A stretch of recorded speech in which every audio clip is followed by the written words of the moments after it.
24শে জুলাই থেকে শুরু হচ্ছে একাদশ ভর্তির অনলাইন আবেদন। এখানে এক্সাই অ্যাডমিশনের ওয়েবসাইটে যাওয়ার পর অ্যাপ্লাই নাও বাটনে ক্লিক করে একাদশ ভর্তির অনলাইন আবেদন করতে হবে, যেখানে সর্বনিম্ন 5টি কলেজ এবং সর্বোচ্চ 10টি কলেজের শিক্ষার্থীরা আবেদন করতে পারবে। তবে সর্বনিম্ন কমপক্ষে 5টি কলেজ চয়েস দিতে হবে এবং সর্বোচ্চ 10টি কলেজ চয়েস দিতে পারবে। আজকের এই ভিডিওতে আলোচনা করব একাদশ ভর্তির অনলাইন আবেদনের জন্য কী কী ডকুমেন্টের প্রয়োজন হবে। 24শে জুলাই থেকে শুরু হচ্ছে তোমাদের একাদশ ভর্তি। কলেজে ভর্তির সময় অনেকগুলো ডকুমেন্ট, অনেকগুলো তথ্যের প্রয়োজন। সকল ডকুমেন্ট এবং সকল আপডেট আমাদের এই চ্যানেল থেকে পাওয়ার জন্য চ্যানেলটি সাবস্ক্রাইব করে রাখবেন। Thank you so much.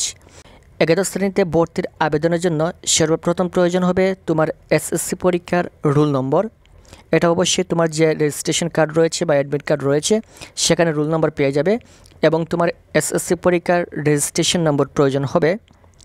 তারপর প্রয়োজন হবে তুমি যেই বোর্ড থেকে এসএসসি পরীক্ষা দিয়েছো সেই বোর্ডের নাম এবং তোমার ইয়ার প্রয়োজন হবে, অর্থাৎ তুমি 2025 সালে এসএসসি পরীক্ষা দিয়েছো, 2025 সাল প্রয়োজন হবে এবং এখানে একটা ফোন নাম্বার প্রয়োজন হবে। যেই ফোন নাম্বারের সাথে সাথে একটা SMS চলে আসবে এবং অনলাইন আবেদনের পর যখন তোমার কলেজ সিলেক্ট হবে তখন কিন্তু এখানে এই ফোন নাম্বারে একটা SMS চলে আসবে, কনফার্মেশন SMS। তোমার কোন কলেজে চান্স হয়েছে সেটা অবশ্যই এই ফোন নাম্বারে একটা SMS চলে আসবে। এবং সবশেষে প্রয়োজন হবে কলেজের লিস্ট। তুমি এখন থেকে সর্বনিম্ন 5টি এবং সর্বোচ্চ 10টি কলেজের লিস্ট তৈরি করে রাখবে। যখন আবেদন শুরু হবে তখন সাথে সাথে এই সর্বনিম্ন 5টা এবং সর্বোচ্চ 10টা কলেজ চয়েস দিতে হবে। 5টার নিচে কিন্তু চয়েস দেওয়া যাবে না। তুমি 5টা, 6টা, 7টা, 8টা পর্যন্ত চয়েস দিতে পারবে, 9টা, 10টা পর্যন্ত চয়েস দিতে পারবে, তবে 5টার নিচে চয়েস দেওয়া যাবে না। এবং এই কলেজগুলো চয়েস দেওয়ার ক্ষেত্রে অবশ্যই যেই কলেজে ভর্তি হওয়ার ইচ্ছা সেই কলেজটা সবার উপরে সিরিয়ালে 1 নম্বর রাখতে হবে।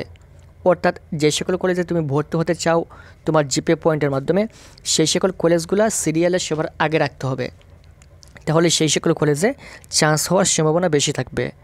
আশা করি বুঝতে পেরেছ। এই সকল ডকুমেন্ট প্রয়োজন হবে কলেজে অনলাইন আবেদনের সময়।